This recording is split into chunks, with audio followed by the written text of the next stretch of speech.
നമുക്കറിയാം ഓരോ ബുൾറണ്ണുകളിലും different narratives വന്നുകൊണ്ടേയിരിക്കും. ആ ബുൾറൺ മാനിയയിൽ ആ നെഗറ്റീവിൽപ്പെട്ട കോയിൻസ് ഹൈപ്പ് ചെയ്യും.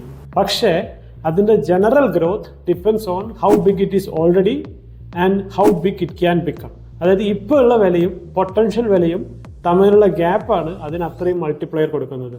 അപ്പോൾ ഈ പിക്ചറിൽ കാണുന്ന പോലെ പ്രധാനപ്പെട്ട ഡിഫറെൻറ്റ് നരേറ്റീവ്സിൽ ഉള്ള പൊട്ടൻഷ്യലാണ് ഇതിൽ കാണിക്കുന്നത്. ഇതിൽ നോക്കിയാൽ നമുക്കറിയാം ഓൾറെഡി പ്രധാനപ്പെട്ട ഒരു നരേറ്റീവാണ് ലെയർ 1. പക്ഷേ അത് ഓൾറെഡി വളരെ ബിഗ് ആണ്. അപ്പോൾ അതിന് മാക്സിമം പോയാൽ ഒരു 4x to 5x റിട്ടേൺ ആണ് ഇൻ ജനറൽ കിട്ടുന്നത്. അതിൻ്റെ ഉള്ള ചില കോയിനുകൾ ഗിവ് ഹ്യൂജ് റിട്ടേൺസ്, പക്ഷേ in general 4x to 5x ആണ്. എന്നാൽ AI എന്ന് പറയുന്ന സെക്ടർ റിലേറ്റീവ്ലി സ്മോൾ ആണ്, 23 ബില്യൺ ആണ്.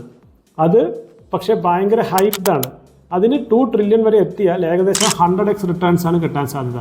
അതുപോലെയാണ് ഓരോ ഡിഫറെൻറ്റ് നരേറ്റീവ്സും. ഈ ചാർട്ട് ഒന്ന് അനലൈസ് ചെയ്ത് നിങ്ങളുടെ ഫേവറേറ്റ് ആയിട്ടുള്ള നരേറ്റീവ് ഏതാണെന്ന് മെൻഷൻ ചെയ്യുക. We will get back with the best coins from that narrative.